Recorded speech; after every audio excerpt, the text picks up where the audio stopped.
Hi everyone, I'm Alexandra Gill. I am a second year student here at the University of Laverne, and my major is business and marketing. So the topic that I chose today to kind of give the lecture is this book that I read. Excuse me, a book that I read not so long ago, my sophomore year of high school, and I have definitely been reflecting a lot on this book, and I felt like this was a perfect opportunity for me to showcase how amazing this book was. Currently, I have a younger brother who is also reading this, and it kind of threw me back, and he kind of asked me questions, and I definitely think this is an area that I can definitely cover, quite frankly. So the book is Bless Me Ultima.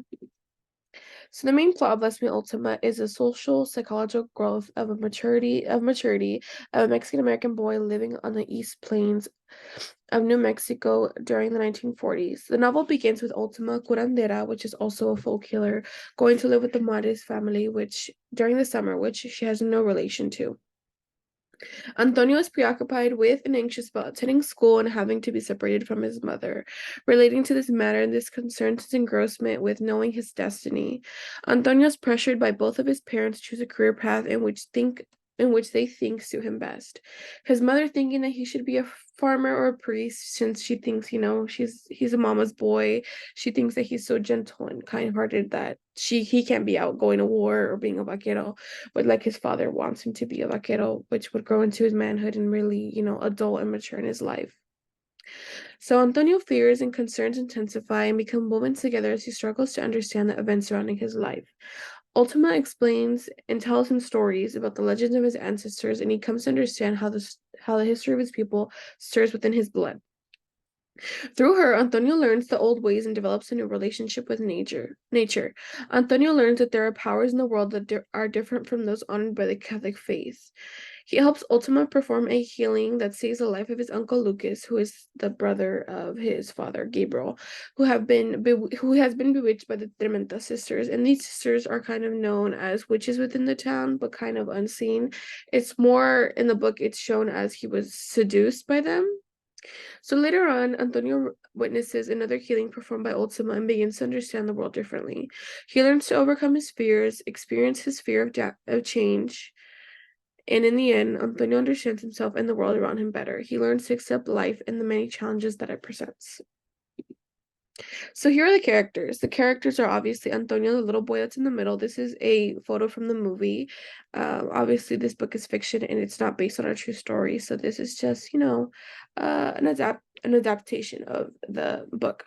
So Antonio, the protagonist in the story, and when the book begins, he is a curious 6-year-old who is facing very confusing things through his life. The hardest thing that he was deciding was making friends in school, but as the story progresses, he definitely makes a lot more choices that were a lot harder for him. So he grows up learning the stories that Ultima tells him, which influence his decisions on in his life, and he begins to lose his childhood like innocence, and he begins his journey to maturity. So we have the Maris family. As you can see, his father here on the left, his father, Gabriel. Next to him is his mother, Maria. And then there's Gabriel in the middle with Ultima dressed in black, and his two sisters, Deborah and Teresa. And his two brothers, Leon and Eugenio, which are not pictured because the brothers are, I believe, in war during the Mexican-American War. And I also believe that one of the brothers did not make it, which was one of the heartbreaks that Antonio had to go to because he never really knew his older brothers. He knew of them, but he didn't really grow up too much with them. So he saw how it hit his mother, and he kind of grieved with his mother, kind of more so for her. And then we have Narcisco, which is a character that helps resolve conflict within the book, and he aids as a warning to the Mars family. And since Ultima is considered part of the Mars family more as like the grandmother, he did warn her at one point as to when there was harm and danger coming to her. He kind of warned her, kind of more of a family friend. And so we have Ultima, who is an adoptive grandmother towards this family and towards Antonio. And she's a wise woman, intelligent, and she has very strong powers, which were very much misunderstood. So Ultima uses her powers for healing purposes only, more similar to a witch, but as more of healing properties using natural medicine, and she never uses her healing powers for anything bad. And so Ultima has an owl, and even though we don't have a picture of this owl, I always imagine this owl kind of being like the one from Harry Potter, a little white owl that's always kind of perched on her shoulder, kind of wanders around, which is known as her protector, and it's kind of seen as more so her spirit guide. And since she had this owl with her, it is a kind of a legend or a myth that when witches pass on, they come back as owls, which we don't know. It's not confirmed whether Ultima is an owl or not, but it's seen as her protector. And then after she does pass in the book, the owl definitely comes back to visit Antonio, and he kind of sees this as a sign that she's still with him. Okay, so here are some of my favorite parts from the book is when Ultima, they learned that Ultima ends up healing the uncle of Antonio, the brother of Gabriel, Antonio's father, and the men, basically the vaqueros of the town, which is kind of more, I would say more similar to a gang.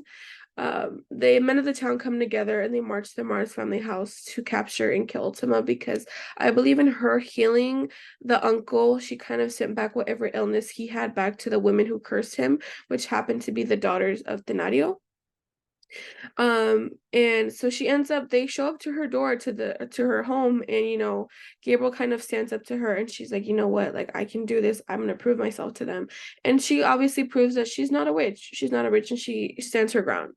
So there's a few quotes. She's a very wise woman, like I said. There were a few quotes that I wish I could have put in here, but these are the ones that kind of stood out to me and kind of were more or so helped guide Antonio within his journey.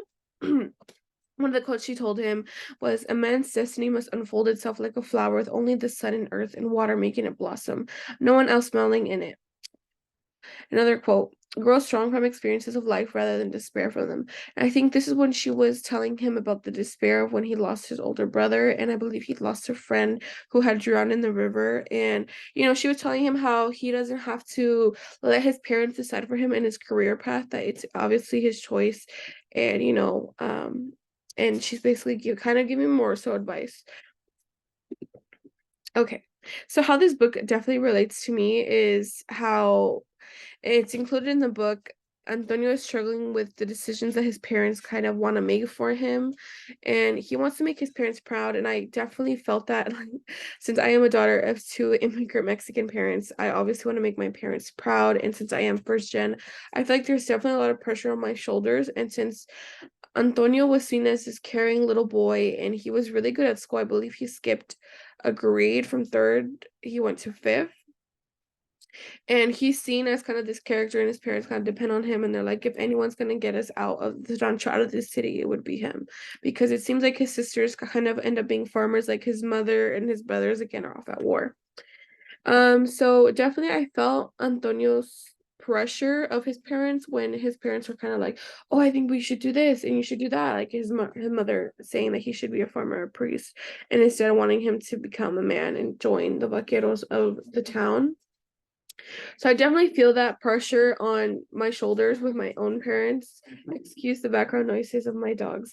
But Antonio's parents pressuring him obviously I relate to that in my parents as to, they're like, Mija, we would like for you to continue going to school, which I clearly am, but also them wanting me to be better than from what they came from and to want to show better. I also relate to Ultima, who ends up standing her ground in that one scene, and how she ends up handling different situations within the book. I do believe that she's very outspoken in her choices and opinions, and I feel like I am the same way. And I think this definitely relates to how I am in certain situations. I can be very stubborn, or sometimes I will shy away.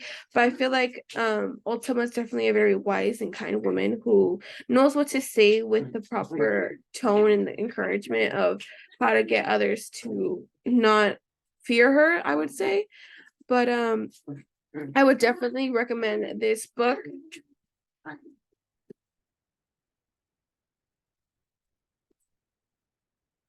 Sorry. I definitely recommend this book to anyone who is wanting to learn more of the Chicano style, and it's kind of a coming of age story, which I think is a great book to be reading in high school, especially now with um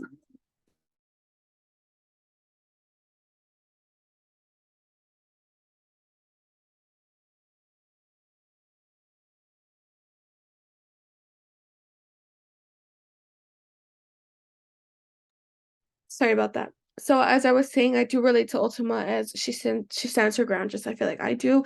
But I feel like I am definitely more in, no, I'm not changing my mind. I am going to pursue this or do this. And I feel like she more shows her character of how independent and strong she is.